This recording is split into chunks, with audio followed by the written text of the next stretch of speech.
Hello, Ryan here, aka Mac, and welcome. In this video we go through all of the latest leaks mined from the most recent Evocati builds. As always, a huge thank you to all of my patrons and channel members. Thank you so much for all the support. Big shout out to Timo Metz for becoming my latest patron. If you want to drop your referral code to me, that'll be much appreciated.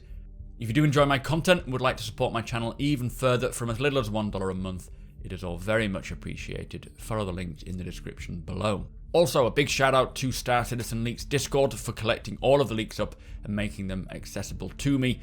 I have provided a link to their Discord channel should you want to check them out for yourself.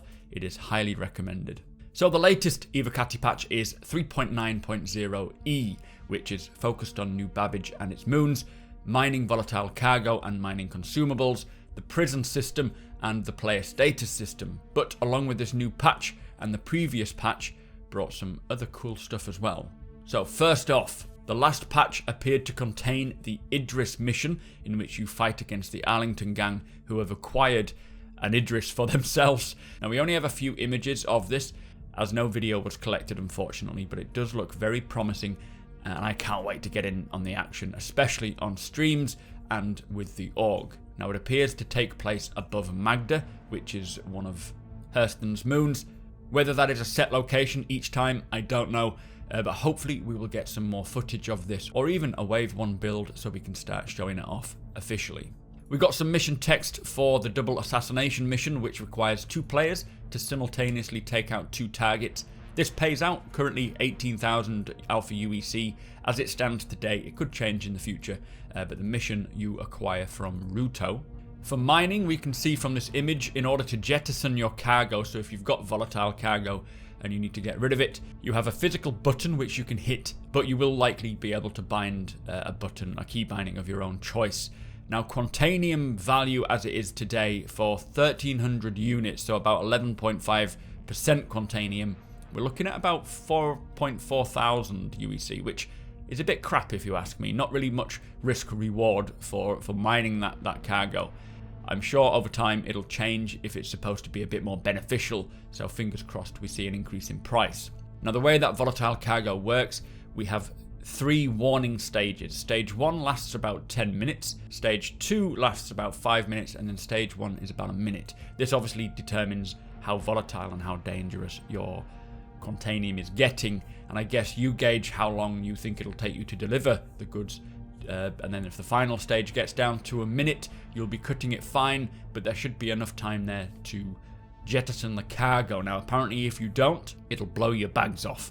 The multi-tool is getting some cosmetic updates, with a red skin called Bloodline, the white skin called Ghost, and a brown skin called Mirage. Now I never thought about having the multi-tool skins, and I'm kind of happy that they do. It's nice to have a different colour on it, but ultimately I'm not sure why it's always these 3 skins.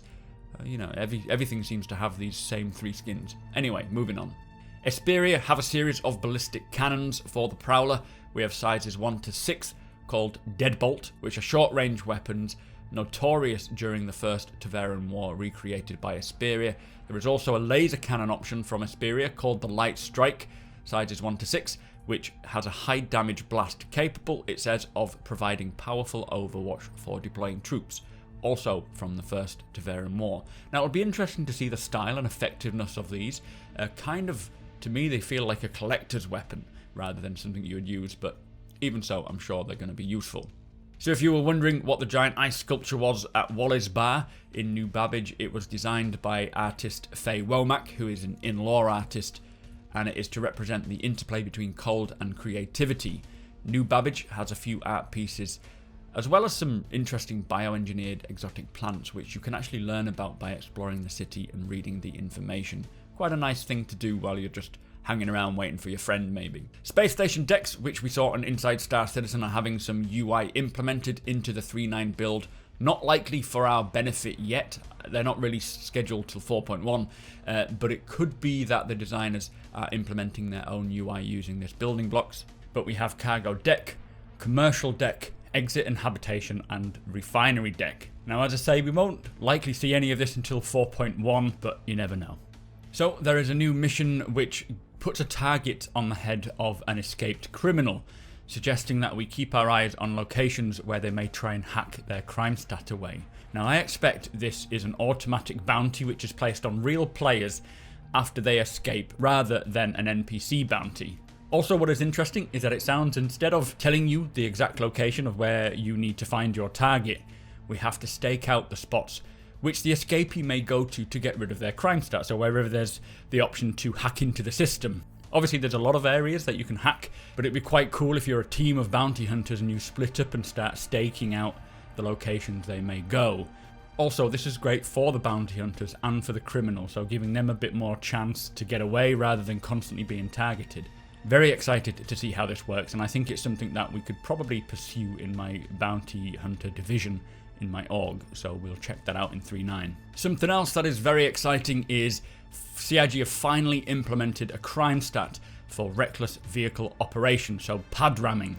It says operating a vehicle with a wanton disregard for the safety or property of others in a manner that would be obviously considered dangerous by a competent individual.